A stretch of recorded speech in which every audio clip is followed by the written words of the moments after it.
Hello, welcome to the Kitchen Spy. My name is Kate and welcome to another Meals of the Week video.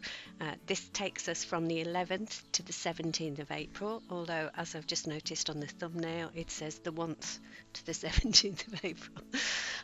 I can't go back and change it now, so we'll live with that.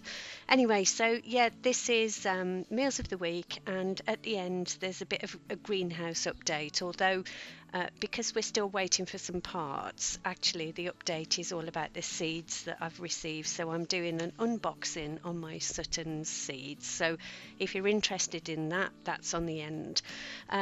Thanks for watching, obviously, as always. And if you're a subscriber, thanks so much for giving me your support. I really appreciate it. If you're new here and you fancy tuning into this kind of thing, then perhaps you could consider subscribing. Anyway, we'll get on to our meals of the week. So starting on the 11th or the 1st, this was actually just using some leftovers. That's something I'm saying quite a lot at the moment. So there's one sausage, a couple of rashers of bacon, some baked beans, some dry roast new potatoes, a couple of fried eggs, which don't look too bad actually, considering I'm not particularly good at fried eggs. But that was a really nice meal, really enjoyed it. One of the ladies I watch, a lady called Karen over on a channel called The Family Seesaw, when they have this, they call it Brinner, which I think is just brilliant, and they're great. Go and check them out. Anyway, and then on Sunday I had roast dinner. So this was roast pork with dry roast potatoes, some cauliflower, some broccoli, some roast beetroot, carrot and swede mash, some Yorkshire pudding, and yeah, as you can see at the back there, some pork loin and some crackling. And this was a really lovely meal. It was Easter Sunday and I made proper gravy, and I actually did a video of this meal, so I'll try and link that down below if I can work out how to do that. Yes, so there's nothing better than a roast dinner in my opinion. Anyway, during the preparing of this meal, I took the stalks of the cauliflower and the broccoli and said I was going to make a soup with them, and I did, and had that for lunch on Monday, and here's that soup, and it was really delicious.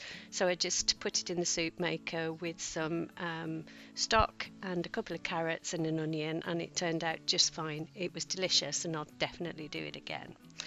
On Monday, this was leftovers vegetables, really. So we've got the beetroot there, which I dry roasted with some tomatoes and some red onions, and then a couple of chicken thighs.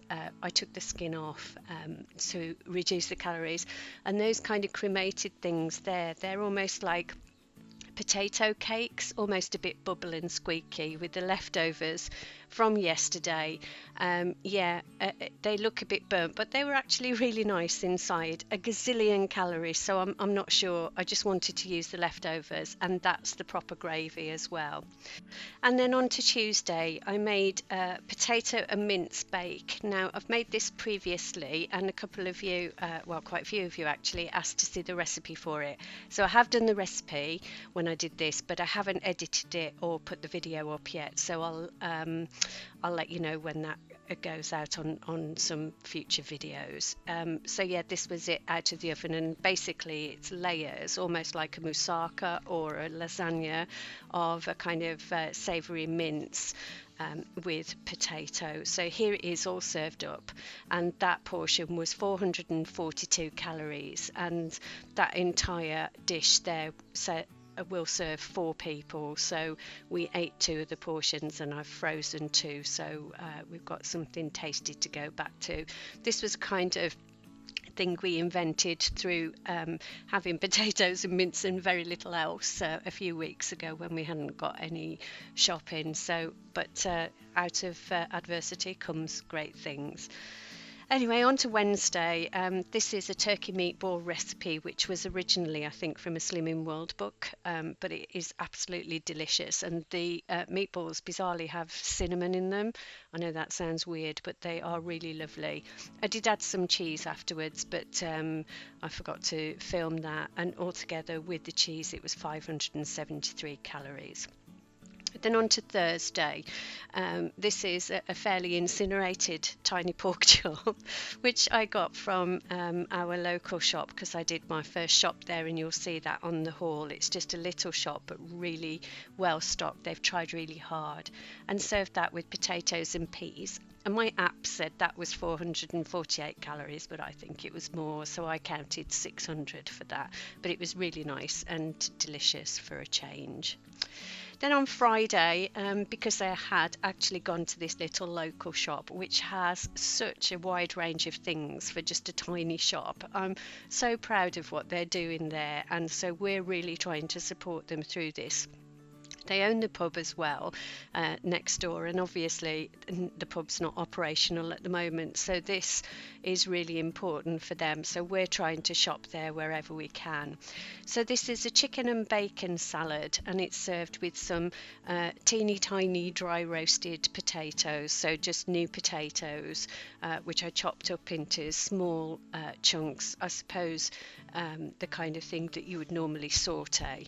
Anyway, so they were dry roasted in the oven with some herbs and I think some garlic granules as well, and then just served on this lovely big old salad. And altogether, once I'd put on some dressing of choice for me, that is Mary Berry low fat dressing, that came to 348 calories, and it was a really lovely meal. Anyway, that's the end of Meals of the Week, and now I'm going to talk you through the unboxing of my seeds, which I was so excited to receive. You can see there it says live plants, but actually it's not live plants, it's seeds. So we'll have a look at what I've bought. I have literally no idea what I'm doing at all in this garden and in this greenhouse, so you'll have to forgive me. Anyway, so I decided that next to our house, our cottage, it would be lovely to grow some sunflowers, so I bought some sunflower seeds, so we'll see what happens there. And then I also bought a few lots of plants, so I bought some geraniums because I really like those, and also some lettuces. These are James Wong. He seems to be really popular for some reason, and he says this is the tenderest, most delicately flavoured greens without a hint of bitterness, so that sounds just right. And then I bought these. So these are African marigolds. When my dad was still alive, he had a couple of greenhouses, and every year he used to grow loads of bedding plants, and marigolds really remind me of him and his greenhouses. So I bought a couple of different varieties, and these French marigolds say that you can sow them where you want them to grow, so that sounds easy, and they show up in 7 weeks, so we'll see. Then I also bought some field poppies, and I was wondering whether I could just like spread those around on the grass. I'm not sure, but they were for charity. I bought some beetroot. I'm not really sure what I'm going to do with that. I've got no concept, so I think I might need to dig a bed for that. If anyone's got any advice, please give it. All advice gratefully received. Then some courgettes. I thought they would go well in the greenhouse, so I'm hoping they do. And I like courgette. Yeah, I think you can do quite a lot with them. And they've got quite a long date on them. It says that they need to be sown by 2022, so plenty of time. Then cucumber. Obviously we eat a lot, well, not obviously, but we eat a lot of salads, so I thought cucumber would be nice. And then some more salad leaves here. So this is something that says it's actually going to be ready in just 3 weeks. So we'll see about that. Yeah, I'll try growing that in a pot. And then also some rocket. I really like rocket, so we'll see how that goes. I hope I'm not too late sowing this. Where we live, we're quite high up, and we have a fairly late growing season, so I hope that is in my favour at the moment. Then I've got some tomatoes. This is called the Summer Sensation Mix, and it's a mix of all the varieties.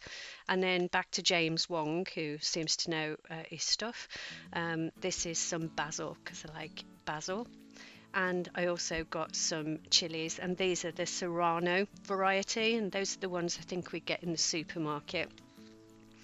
And then some more tomatoes. These are perfect for the patio, apparently, with up to 300 beautifully sweet cherry tomatoes on each plant. So we'll see what happens there.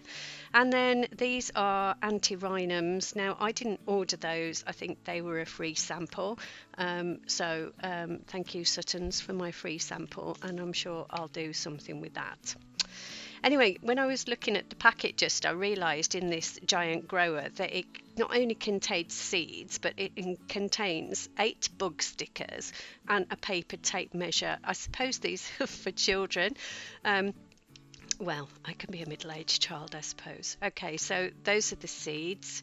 I'm not sure how many you get, actually.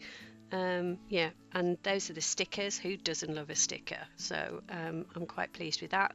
And then I've got this paper tape measure, which is probably going to be no good at all, but I'll keep it anyway. And so there you are. Those are the seeds, and we'll see how we get on there. And I really mean this.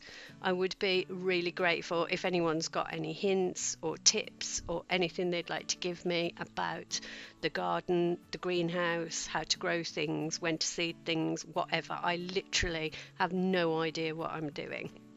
Anyway, as I said earlier, thanks so much for watching. I hope the meals of the week might have given you a little bit of inspiration. Sometimes you get stuck in a rut, don't you? So I hope that helps there. And I hope you're all safe and well, and that you and your families are okay. I really appreciate your support, and if you've made it this far, thank you so very much. If you are a subscriber, again, your support is just really appreciated, and if you've watched it all the way through, yours is too. Anyway, take care. Thanks for watching. Stay safe. Bye bye.